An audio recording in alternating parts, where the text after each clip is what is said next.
Introduction. The Prophet Muhammad, peace be upon him, blessings and peace be upon him, had a wonderful home life that was characterized by purity. This was because his noble heart was filled with compassion and empathy for others. His marital life was an example of activity, vitality, and sympathy. His pure nature that filled his noble household with warmth and affection, a loving home that was void of any coolness, indifference, or harshness. The Prophet, peace be upon him, never let the momentousness of his prophethood become a barrier between him and his wives. Through his mercy, intimacy, and openness, he allowed them to forget that they were standing in front of the Messenger of Allah, and that they were talking to him and living with him in the same place.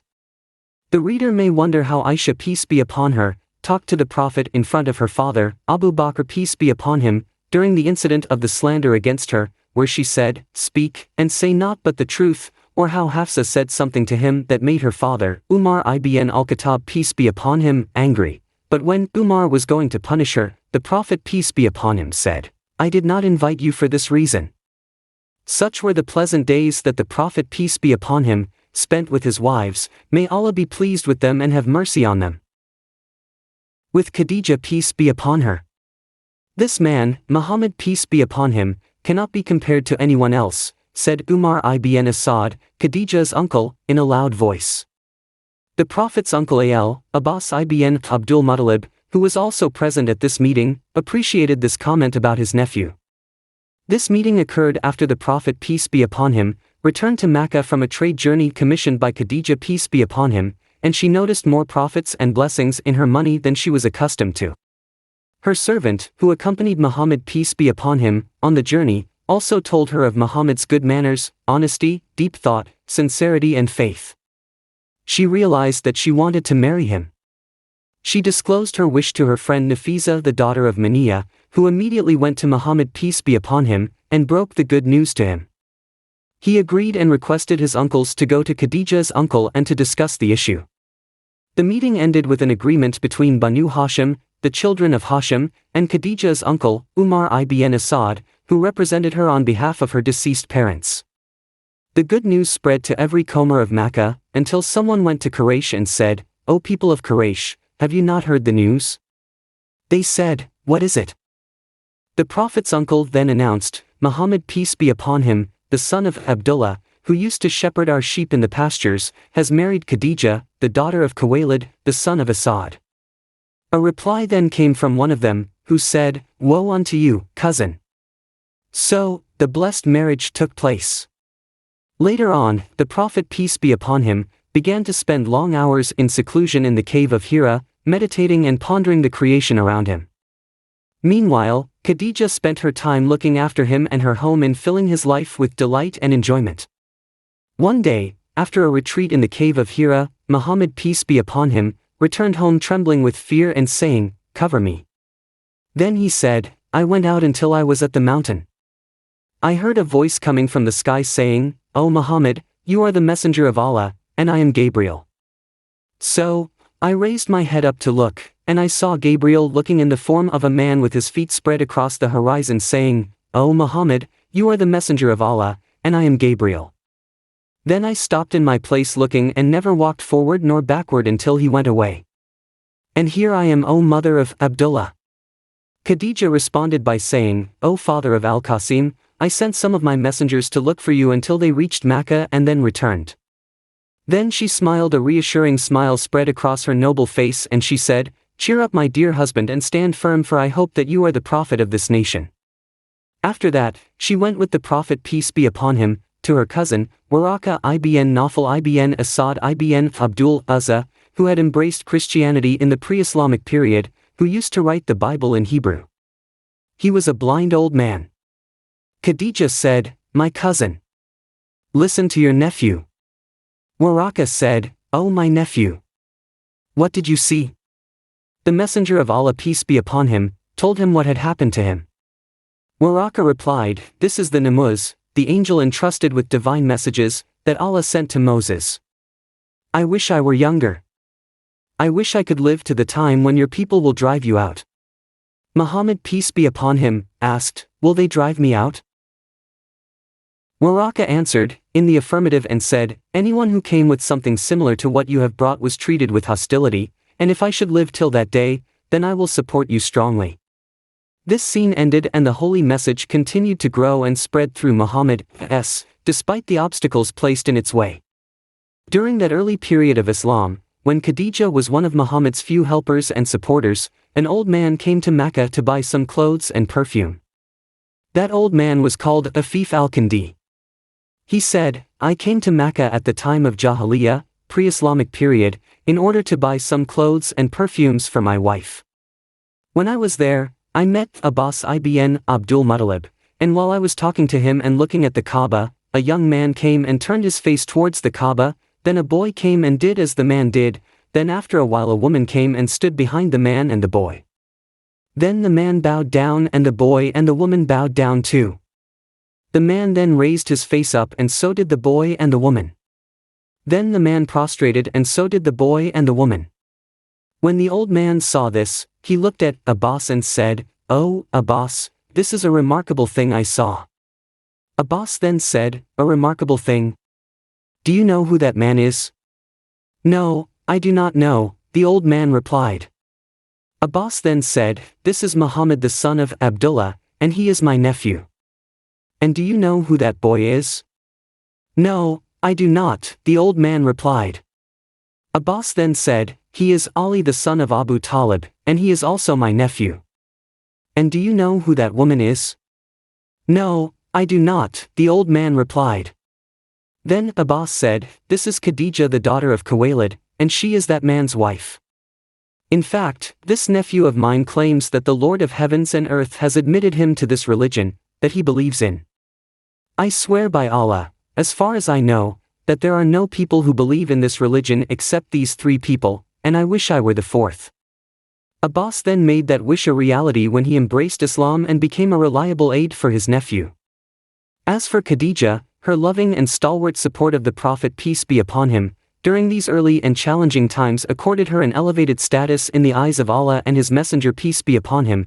To such an extent was his status that on one occasion Gabriel came to earth from the seventh heaven to give Khadijah greetings from Allah. Gabriel asked Muhammad, to inform her of Allah's greetings of peace, salam, and she replied, Allah is as salam, and salam verily comes from him, and convey to Gabriel my salam, greeting, also. Moreover, Allah informed her through His Messenger peace be upon him, that she would have a palace of hollowed pearl in paradise, wherein there will be neither noise nor fatigue. Ali ibn Abi Talib peace be upon him, narrated that the Messenger of Allah peace be upon him, said, "The best of the world's women is Mary, during her lifetime, and the best of the world's women is Khadijah, during her lifetime. Khadijah lived as an honorable free woman and died as a merciful believing woman. The Prophet, said after she died, Allah has not blessed me with a woman like Khadijah. She believed in me at a time when people called me a liar, and she comforted me with her money at a time when people prohibited me from money, and from amongst all of my wives, Allah has blessed me with children from her only. With Sauda the daughter of Zumah peace be upon them." After Khadijah's death, the Prophet, had to continue performing his religious duties, in addition to meeting his daily and physical needs. The Prophet peace be upon him, needed someone who could take care of him and support him in his mission. Given that his daughters were married and had children of their own, this need could only be met through marriage. Sauda had been married to her cousin, Al-Sakran ibn Amr ibn Abd Shams. She was from the people of Amr, an Arabian tribe, and from Quraysh as well. She emigrated with her husband to Abyssinia along with those who emigrated the second time to escape from Quraysh and their persecution. Her husband died while in Abyssinia, leaving her without any supporter. If she returned to her people, who were still disbelievers, they would have tortured or even killed her. The Messenger of Allah peace be upon him, heard about her situation and appreciated her adherence to her religion, so he sent someone to ask her if she would marry him. Ibn Sa'id tells us the story of their blessed marriage as follows. After Sauda had spent her waiting period 3 in Makkah, Khala the daughter of Hakim and the wife of Uthman ibn Mathun, came to the Prophet peace be upon him, and said, "O Messenger of Allah, I suppose you feel lonely after the death of the mother of the believers, Khadijah." The Prophet peace be upon him then said sadly, "Yes, indeed. Khadijah was my daughter's mother and a real homemaker." Khuwaylid then said, "Do you want me to propose someone to you?" The Prophet, peace be upon him, said, "Yes, since you women are good at it." So, Khuwaylid went to ask Sauda's permission and Sauda said, "It is all up to the Prophet, peace be upon him." According to Martin Lings, she said, "I am at thy service, O Messenger of Allah." The Prophet, peace be upon him, then told Sauda to ask one of her male relations to be her guardian. She asked Hatib ibn Amr ibn Abd Shams to marry her to the Prophet, peace be upon him, which he did. They were married in Ramadan, 10 years after Muhammad's prophethood began. The Prophet, peace be upon him, married Sauda in Makkah and she emigrated with him to Medina. She tried to compensate for what Khadijah used to do. She tried by attempting to relieve his pain and helping him to forget what his people had done to him. Aisha, peace be upon her, once described Sauda as saying, Sauda asked the permission of the Prophet to leave earlier on the eve of a Friday, and she was a fat, slow woman, and the Prophet gave her permission. The Messenger of Allah's marriage to Sauda did not take place only because he wanted to fulfill his own needs, but was based on a loftier and more sacred principle, that those who are patient and persevere through hardships deserve to be compensated with kind and caring treatment.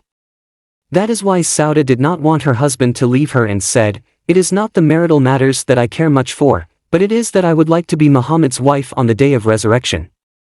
She expressed this sentiment when she offered the Prophet, peace be upon him, to give up her turn in spending the nights with him to Aisha, and the Prophet accepted. Then Allah revealed this verse.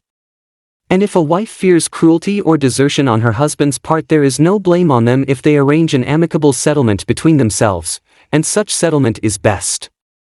Quran 4:128.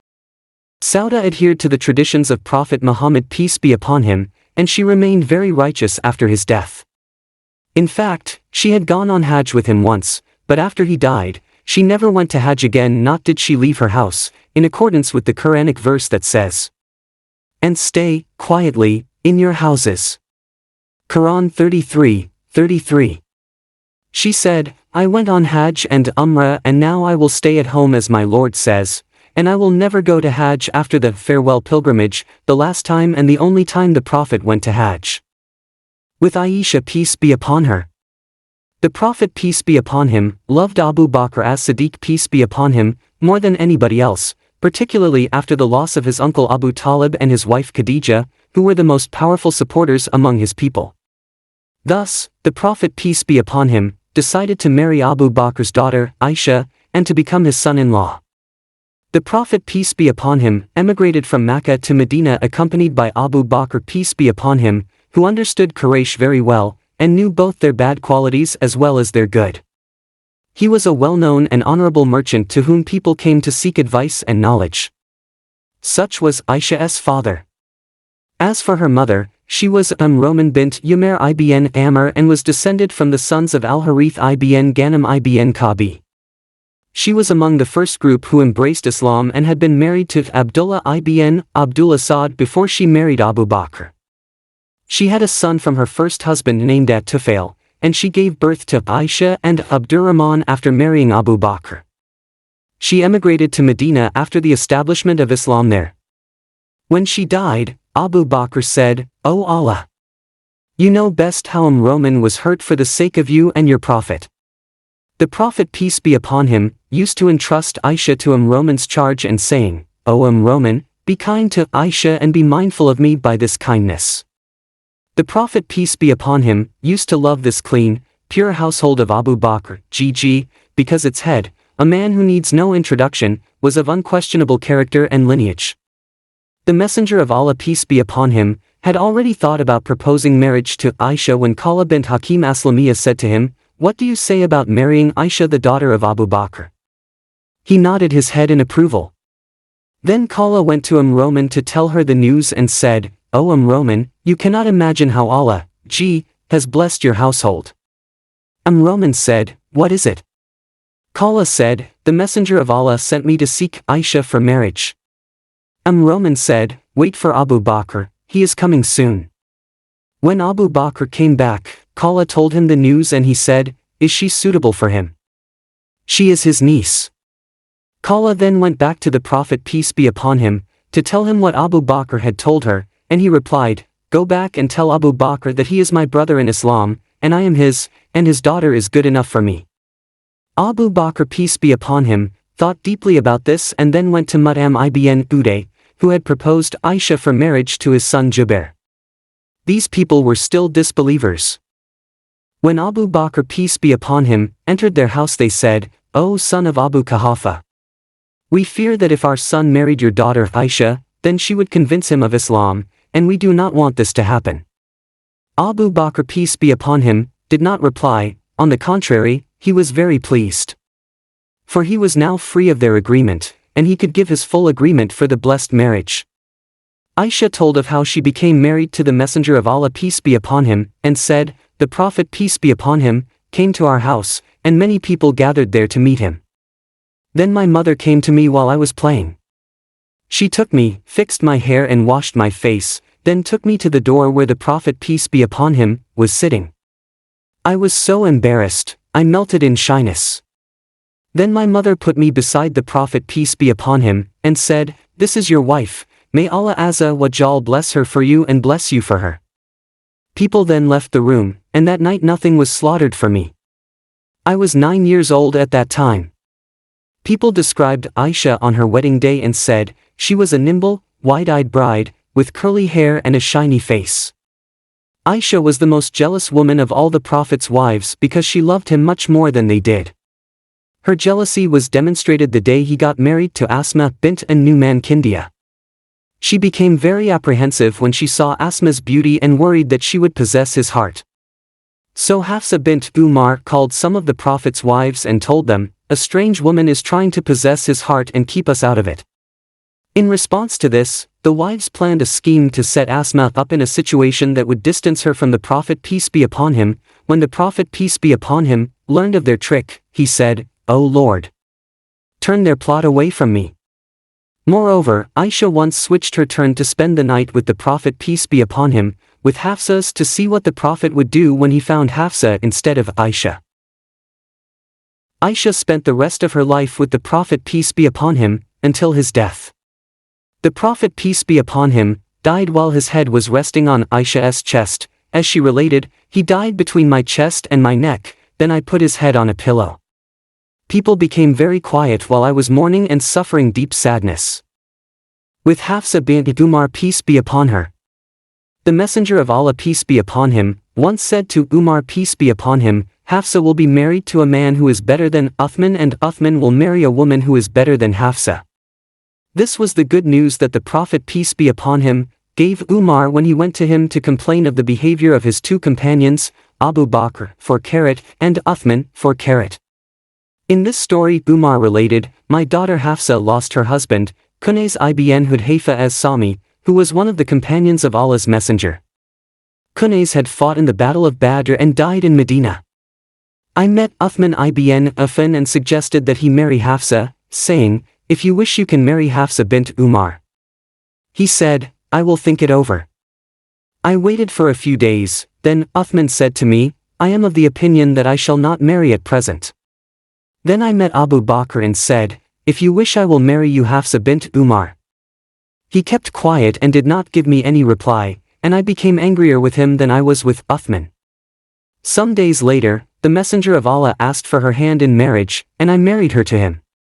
Later on, Abu Bakr met me and said, 'Perhaps you were angry with me when you offered Hafsa to me for marriage and I gave no reply to you?' I said, 'Yes.' Abu Bakr said, 'Nothing prevented me from accepting your offer except having known that the Prophet once spoke of Hafsa, and I did not want to disclose the secret of the Messenger of Allah. However, had he given her up, I would surely have accepted her.' At that time, Uthman was still very sad over the loss of his wife Ruqayya, the daughter of the Prophet peace be upon him, and he had the desire to marry her sister, Kulthum. The Prophet peace be upon him married Hafsa in order to strengthen his relationship with her father, Umar, who was an Islamic hero and known as Al-Faruq, the distinguished, through whom Allah peace be upon him distinguished between right and wrong. When Umar embraced Islam, the Messenger of Allah peace be upon him said, Gabriel came to me and said, "The angels are very happy because Umar has embraced Islam, and Umar is a light for the people in paradise." Hafsa, who was now a member of the Prophet's household, was one of the greatest Muslim women. For most of her life she fasted during the day and prayed during the night, hoping for Allah's mercy. Hafsa died during the rule of Marwan ibn Hakam, during the month of Shaban, 45 years after the emigration of the Prophet peace be upon him. May Allah be pleased with Hafsa, the mother of the believers. With Habiba Ramla, the daughter of Abu Sufyan peace be upon him. Habiba was the daughter of Abu Sufyan, one of the most tenacious enemies of Muhammad peace be upon him, and Islam. Abu Sufyan led armies against Muhammad peace be upon him, many times, and did not enter the fold of Islam until the conquest of Mecca. Habiba had embraced Islam with her husband, Ubaidullah ibn Yash, and emigrated to Abyssinia with him. There her husband, finding the whole land Christian, abandoned Islam and converted to Christianity. She found herself in a most painful position as she could not remain with her husband, nor could she return to her father. With regards to her husband, Islam decrees that a Muslim woman shall not marry a man unless he is a Muslim. As for her father, he was not only a polytheist, but one of the chiefs of resistance to the truth. Having come from the wealthy family of Banu Umayyah, Habiba was accustomed to living in worldly comfort before entering Islam. In contrast, she now shut herself in with her little daughter, away from the eyes of all men. Forgotten and forsaken, she lived under very difficult circumstances, but adhered steadfastly to Islam. She might have been forgotten by men, but Allah peace be upon him, in his mercy forgets no one. One day, as she sat alone in her room in that foreign land, a slave named Abraham knocked on her door and said that he had been sent by the king of Abyssinia to deliver a message.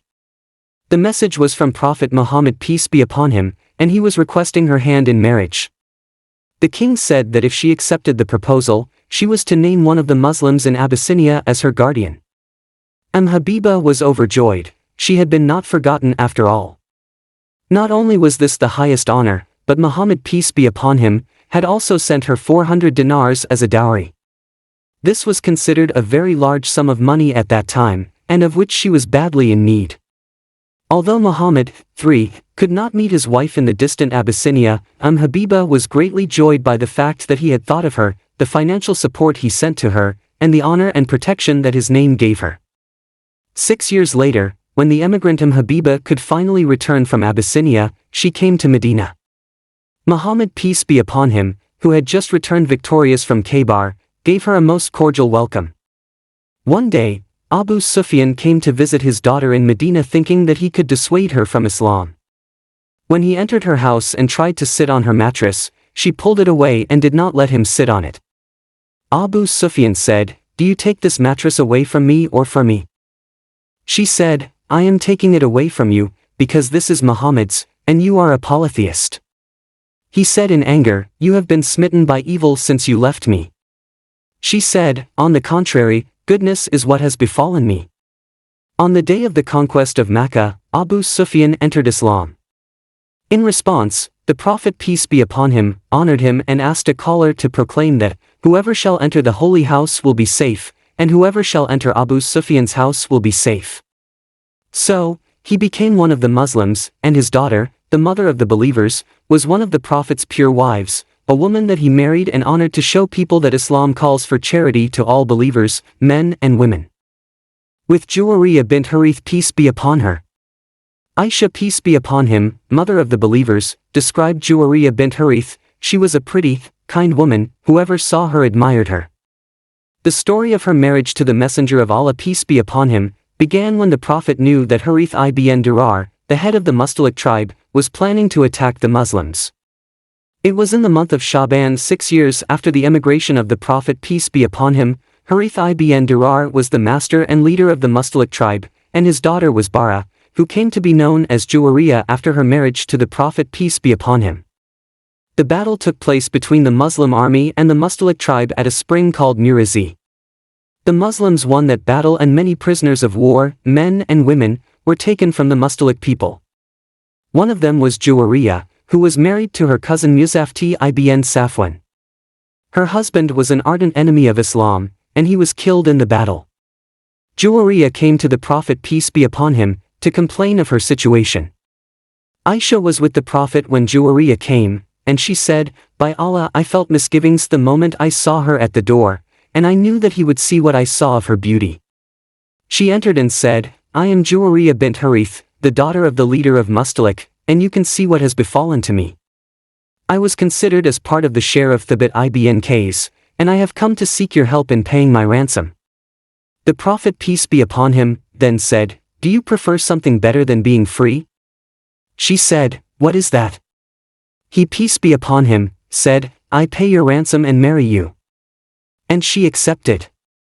The marriage of the Prophet to Juwayriyah was a great lesson through which he erased the commonly held notion that war prisoners must be humiliated and treated badly. Moreover, he taught his companions how to preserve the honor of people who were honored among their own people, like Juwayriyah. This marriage left a good impression upon the Mustalik people, particularly when the Prophet's companions responded by releasing all of their prisoners to honor the Prophet 5k, now that he had become a son-in-law of the Mustalik. Mother of the believers, Aisha, said, "Prisoners were captured amongst the Mustalik people, so he gave up the share of the fifth seven and distributed the rest to the companions. Then he married Juwayriyah after he paid her ransom to Thabit ibn Qais. When the news reached the companions, they said, the Prophet's marriage relatives should not be kept as prisoners, so they released them all. Harith ibn Dirar came to the Prophet peace be upon him, and said, "My daughter should not be a war prisoner, she is the daughter of the tribe's chief, so let her go free." The Prophet peace be upon him then asked him to let her choose, and her father was pleased with that. However, when Juwayriyah was asked to choose, she chose Allah Azza wa Jal and his messenger peace be upon him. When Harith saw that, he embraced Islam. Islam, through its mercy and forgiveness, won this man after he had been one of its ardent enemies. Thus, Juwayriyah became a member of the Prophet's household. Her marriage was an example of Islam's mercy and forgiveness by demonstrating how people should be treated honorably even when one has the power and freedom to do otherwise. May Allah be pleased with Juwayriyah bint Harith. With Zainab bint Jahsh peace be upon her. Zainab bint Jahsh, who was known for her generosity to the poor, was the daughter of Umamah bint Abdul Muttalib, the Prophet's aunt. Zainab's first marriage was to Zayd ibn Haritha. Zayd, who used to be a slave of Khadijah, was given to the Prophet peace be upon him by Khadijah when she married him. During that time when Zayd was the Prophet's slave, Zayd's father, after a long search, found his son and came to the Prophet peace be upon him, along with Zayd's uncle, to take him back. Zayd, however, preferred to stay with the Prophet as a slave rather than to go back with his father as a free man. The Prophet peace be upon him then set him free and adopted him. He was called Zayd ibn Muhammad until Allah Azza wa Jal revealed this verse.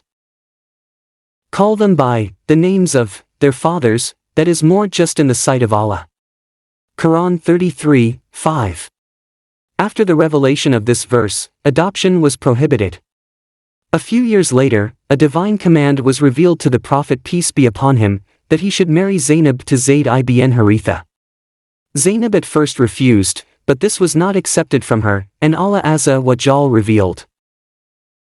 It is not for a believer, man or woman, when Allah and His Messenger have decreed a matter that they should have any option in their decision. And whoever disobeys Allah and His Messenger, has indeed strayed into plain error, Quran 33:36. Although Zainab accepted the marriage, she did not show respect to her husband because she felt that a former slave was no match for her noble lineage. Zayd, having become fed up with her pride, went to the Prophet peace be upon him, to complain. The Prophet peace be upon him used to say to him, "Keep your wife and fear Allah." However, their life together could not continue and Zayd divorced Zainab. It was then that Allah the Greatest revealed. And remember when you said to one who had received the grace of Allah and your favor, "Keep, in wedlock, your wife and fear Allah." But you did hide in your heart that which Allah will make manifest. You feared the people, but it is more befitting that you should fear Allah.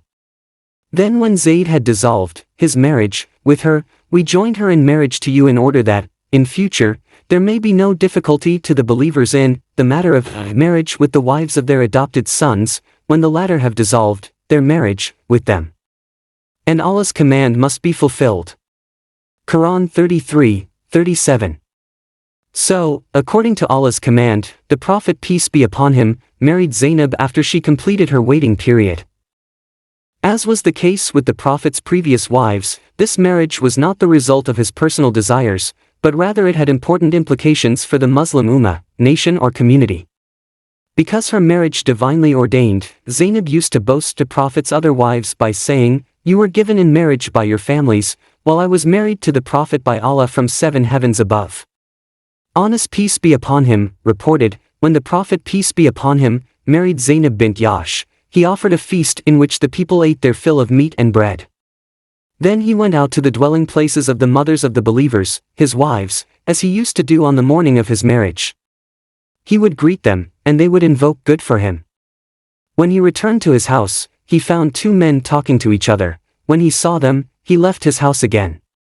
When those 2 men saw the Prophet peace be upon him leaving his house, they quickly got up and departed. I do not remember whether I informed him of their departure, or he was informed by somebody else. So, he returned, and when he entered the house, he lowered the curtain between him and me. Then the verse of hijab, veil, was revealed, as Allah the Merciful says, "O you who believe! Enter not the Prophet's houses, unless permission is given to you, for a meal, and then, not so early as to wait for its preparation. But when you are invited, enter, and when you have taken your meal, disperse without sitting for talk. Verily, such behavior annoy the Prophet, and he is shy of asking you to go, but Allah is not shy of telling you the truth.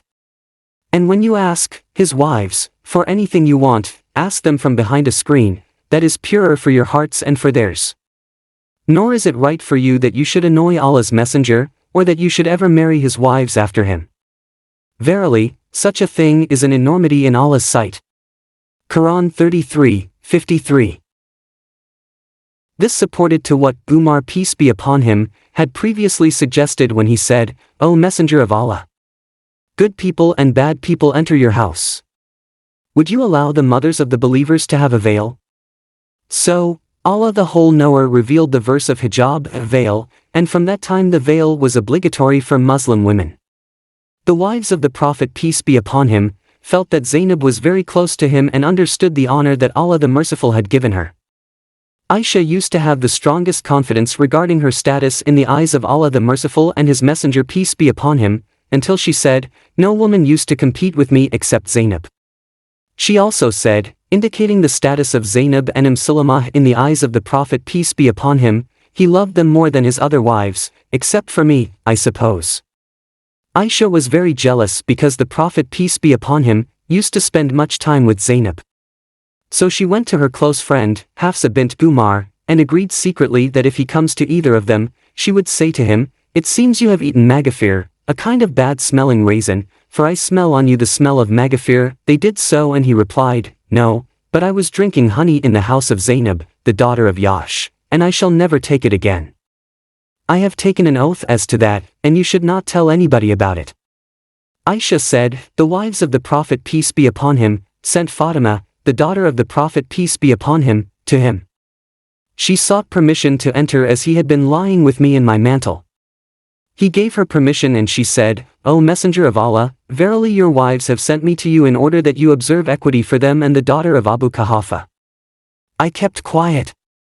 Thereupon the Prophet said to Fatima, 'O my daughter, do not you love whom I love?' She said, 'Yes, I do.' He then said, 'So love her, that is, Aisha.' After hearing this from the Messenger of Allah Jalla Jalaluhu, Fatima stood up and went to his wives to inform them of what she had said to him and what he had replied. Thereupon they said to her, "We think that you have been of no avail to us. You may again go to the Prophet peace be upon him, and tell him that his wives seek equity with the daughter of Abu Quhafa." Fatima replied, "By Allah the Greatest, I will never talk to him about this matter." Aisha further reported, "The wives of Allah's Messenger peace be upon him then sent Zainab bint Jahsh, and she was the one who was somewhat equal in rank with me in the eyes of the Messenger of Allah peace be upon him. I have never seen a woman more advanced in religious piety than Zainab, nor more God-conscious, more truthful, more loyal to the ties of blood, more generous, more self-sacrificing, more charitable, and thus closer to Allah the Exalted than her. She, however, sometimes lost her temper quickly, but was soon calm.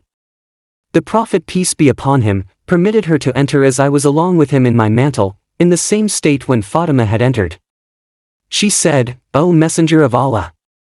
Your wives have sent me to you seeking equity with the daughter of Abu Quhafa. She then came to me and showed harshness to me. I was looking at the eyes of the Prophet, peace be upon him, to see whether he would permit me. Zainab went on until I came to know that the Prophet, peace be upon him, would not disapprove if I retorted. Then I exchanged hot words until I made her quit. The Prophet, peace be upon him, smiled and said, She is the daughter of Abu Bakr. With Maymunah bint Harith, peace be upon her. The Prophet, peace be upon him, once said, These 4 sisters are believers, Maymunah, Fadl, Asma, and Salma. Their mother is Hind bint Zuhair ibn Harith, the most honored woman in the world with regard to her sons-in-law. Her sons-in-law were, the Prophet, peace be upon him, as the husband of Maymunah, Abu Bakr, peace be upon him, Hamza and Abbas, the Prophet's uncles, and Jafar and Ali, the Prophet's cousins. Maymunah was known as Maymunah al-Hilaliyah, and she became a widow when she was 26 years old. Her original name was Bara, and the Prophet, peace be upon him, renamed her Maymunah after he married her.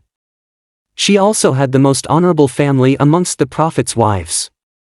The Messenger of Allah, peace be upon him, married her after he performed Umrah in Mecca, 7 years after his emigration. He gave her 400 dirhams as a dowry and married her in Sarf, a place between Mecca and Medina. This was the place where she asked to be buried. She died 51 years after the emigration of the Prophet, peace be upon him. Maymunah reported several hadiths, traditions, of the Prophet, peace be upon him. In fact, they were counted to be 13 traditions in the Sahihain, Bukhari's and Muslims' books of hadiths. To describe the manners of the Prophet, peace be upon him, with Maymunah would be tantamount to describing his manners with all his wives, and indeed with all people he met. When asked about the manners of the Prophet, peace be upon him, Aisha said, he never used bad language. He used to say, the best amongst you is those who have the best manners and conduct. Moreover, she used to say, the Messenger of Allah, peace be upon him, never hit a servant, and never struck with his hands except in battle. He never used to seek revenge for himself except when divinely forbidden acts were committed, and even then, he would seek revenge only for the sake of Allah Azza wa Jal. When he had a choice between 2 things, he used to choose the easier one if it was not forbidden, for if it were so, he would be the first to avoid it. Moreover, when he used to sit with one of his wives, he would use the softest speech and was a most generous husband, ever smiling and at times engaging his sense of humor. We now return to our discussion about the mother of the believers, Maymunah, for Aisha has described in relation to the other wives by saying, she was the most righteous amongst us, in the sense that she was, and the first to take care of kin relations. Some scholars reported that al-Fadl, Maymunah's sister and Abbas's wife, talked to her husband about suggesting the marriage of her sister to the Prophet, peace be upon him. This is why it was said that she offered herself to the Prophet, peace be upon him. The following verse is actually talked about her. And a believing woman, if she offers herself to the Prophet, and if the Prophet wishes to marry her, a privilege for you only, not for the rest of the believers. Quran 33:50. When the Prophet, peace be upon him, knew of this, he sent Aws ibn Khala and Abu Rafi to his uncle, Abbas, expressing his acceptance of this marriage. When Maymunah saw the 2 men, she felt very happy and comforted. He married her in the month of Shawwal, 7 years after his emigration. After many years of a blessed life, and in the time of Yazid ibn Muawiyah, Maymunah died at the age of 80. With Safiya, peace be upon her. Let us begin our look at Safiya with account of her life that she herself narrated. She said, I was my father's favorite daughter and my uncle's favorite niece. They used to take me with them wherever and whenever they could. However, when the Prophet, peace be upon him, came to Medina and resided in the home of Amr ibn Awf, my father, Huyay ibn Akhtab, went with his brother to meet him before sunrise, but did not come back until sunset. When I saw them coming, they surprised me because they used to smile at me as I used to wait for them. But this time they returned looking very tired and frustrated, and I heard my uncle asking my father, "Is he the one?" And my father replied, "Yes, by Allah it is him." Then my uncle asked, "Can you prove it?" My father replied, "Yes, I can." My uncle said, "What do you feel about it?" And he replied, "I cannot but hate him as long as I am alive. Let us go back to Safiya and get to know her more closely.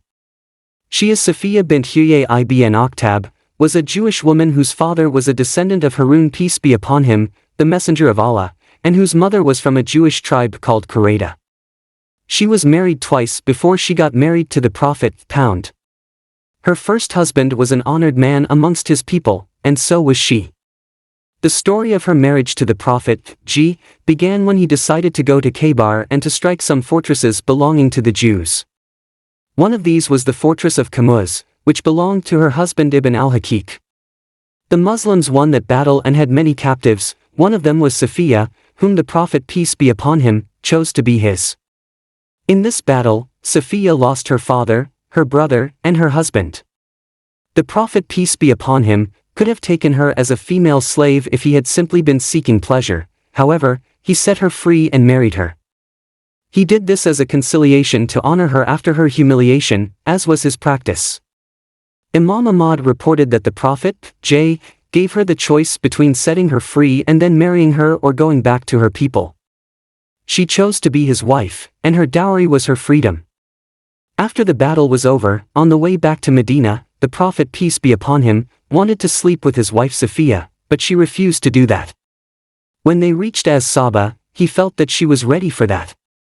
When he asked her about the reason she did not accept for her initial refusal, she answered, "I was afraid because Jews were close to us." She was 17 years old at that time. This honored woman died after spending many years in the noble house of the Prophet peace be upon him. She died during the Caliphate of Muawiyah during the month of Ramadan, 50 years after the emigration, and was buried in the Baqi cemetery. With Umma al-Masakin peace be upon her.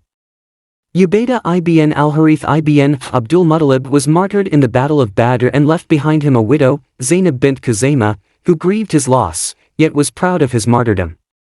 Ubaidah was one of the Prophet's cousins, so the Prophet peace be upon him honored him and his widow by marrying Zainab. In his marriage to her, the Prophet peace be upon him provided her with great care and enduring mercy. Zainab peace be upon her was very generous and merciful and was particularly so towards the poor.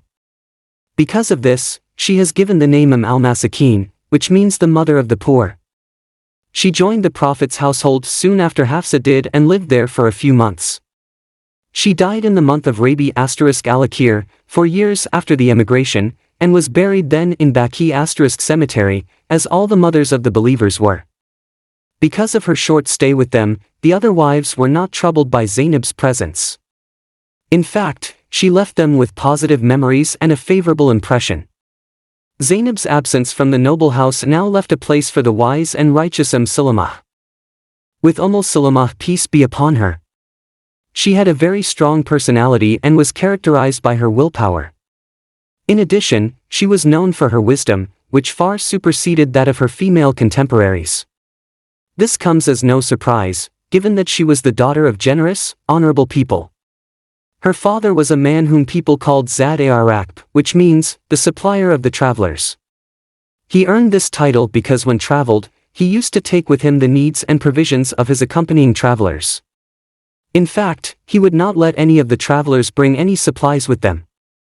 Salamah's full name was Hind bint Abi Umayyah ibn al-Mughira. She was a beautiful and intelligent woman who belonged to the Makhzum tribe of Quraysh. If you read about the two emigrations to Abyssinia and Medina, you will find that she is mentioned. Furthermore, if you inquire about the Battle of Uhud and the Treaty of Hudaybiyah, you will hear something about her wisdom. She and her husband, Abu Salamah Abdullah ibn al-Asad, were among the few people who embraced Islam in its early days. The oppression Quraysh against the Muslims was mounting, and many were tortured to give up their religion, but none did. A few months later, the Prophet peace be upon him allowed those who feared Quraysh's violence to emigrate to Abyssinia, as its king was known to be a just man who never oppressed anybody. Many Muslims went there, and Salamah and her husband were amongst them. The Muslims in Abyssinia used to receive news about the state of Islam and Muslims in Mecca. At one point, they received news that the number of Muslims was increasing rapidly, and that Islam was spreading all over that region. Some of the emigrants, including Salamah and her husband, felt that it was time to go back to their homeland. On their way back, they realized that the news they had heard were not accurate, that Quraysh's oppression was indeed escalating, and that the violence had become unbearable. Some of them decided to go their way back, while others, including Salamah and her husband, decided to go forward no matter what the consequences would be. Abu Salamah decided to ask for the protection of his uncle Abu Talib, Prophet's uncle, also the Prophet's uncle and an unbeliever, to support him against Quraysh. However, the Makhzum tribe condemned Abu Talib's protection of his nephew. They went to Abu Talib in an attempt to prevent him from protecting Abu Salamah and to persuade him to ask Abu Salamah to give up Islam. They said to Abu Talib, "You have protected Muhammad against us, so let us have our son Abu Salamah." Abu Talib said, "As I have protected my nephew Muhammad, why should I not protect the son of my sister?" A few months later Abu Talib died and Abu Salamah and his wife, along with the Prophet peace be upon him, and other Muslims, were exposed to oppression again. Salamah was the heroine of a sad tragedy. When Quraysh were persecuting the Muslims, she decided to emigrate with her husband and her young son to Medina. On the way, her tribe intercepted them and prevented her husband from taking her, saying, "You own yourself and we cannot prevent you from what you want, but this woman belongs to us, and we will not let her go with you." In retaliation, her husband's tribe decided to take away her little son. They said, "By Allah, we will not let her take the child since you took her away from her husband." The two tribes pulled at the child's arm until it was dislocated. Finally, her husband's people were able to take the child away, and her husband had to leave for Medina without her. They separated her from her husband and her child, and each was alone. Being alone and deprived of her husband and child for more than a year, she used to sit on the outskirts of Mecca and cry from morning until evening. She would not give up Islam, nor could she forget her husband and her child. One day a passerby had pity on her and continued to insist with her tribe until they agreed to allow her to join her husband. Then and only then did her husband's people return her son to her. She prepared her camel and held her child, then left to meet her husband in Medina. When she reached An-Naim, a place near Mecca, she met Uthman ibn Abi Talha, who was at that time a disbeliever. He said, "Where are you going, O daughter of Abi Umayyah?" She said, "I am going to meet my husband in Medina." He said, "Are you alone?" She said, "Yes, except for Allah Azza wa Jal and my son." He said, "By Allah, I will not let you go by yourself." So, he took the halter of the camel and went with her. Salamah says of him, "He was the most generous man I have ever met among the Arabs. When we wanted to rest, he used to go away from me after he sit my camel down and then to go sit beneath a tree, leaving me alone. Then when we wanted to continue on our trip, he would prepare my camel and then turn his back to me saying, 'Ride.'" They finally reached the village of Bani Awf, a village near Medina, where Abu Salamah was staying at the time. Uthman said to her, "Your husband is in this village, go there and may Allah bless you." He then returned back to Mecca. Because of this incident, Salamah used to remember this man by saying, "By Allah, I have never seen a family that was afflicted like ours, and I have never seen a more generous travel companion than Uthman ibn Abi Talha." In Medina, she gave birth to the rest of her children, Ammar, Dura and Zainab. One day, while she was sitting with her husband, she said to him, "Let us make a deal that you will not marry after I die and I will not marry after you die." He said, "Will you obey me?" She said, "Since you are my husband then I must obey you." He said, "Then, if I die, get married." Then he said, "O Allah, grant Salamah a husband after I die who is better than me." Abu Salamah was a brave soldier of Allah Azza wa Jal who fought valiantly at Uhud and was also given command of an operation against Bani Asad. He was able to defeat Bani Asad and prevent their raid on Medina, but the exertion reopened a wound that he had sustained at Uhud, and he died of that wound after returning to Medina. The Prophet peace be upon him, sat by his deathbed until the last moment and prayed for him. He was very sad about him, so he grieved and said, Allahu Akbar, Allah is the greatest, 9 times during his funeral prayer. Some Muslims asked the Prophet peace be upon him, "Have you forgotten, O Messenger of Allah?"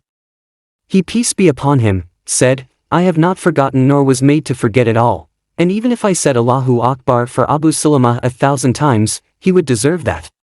Some months later, to honor his name according to the custom of the Arabs, Abu Bakr, peace be upon him, sent to ask for the hand of Salamah in marriage, but she gently refused. Next, Umar ibn al-Khattab asked for her hand, but he also was refused. She was a widow, alone, with many children and without any resources. Abu Salamah left nothing to support them except Allah Azza wa Jal. She could not be left in this plight, so Muhammad, peace be upon him, asked for her hand, and again she apologized to the emissary he had sent her, saying that she was old, of a jealous nature, and had many children. The reply of the Prophet, peace be upon him, was, "As for you having a jealous nature, then Allah will cast jealousy out of your heart. As for you being old, then I am older than you. As for the children, they belong to me as they belong to you."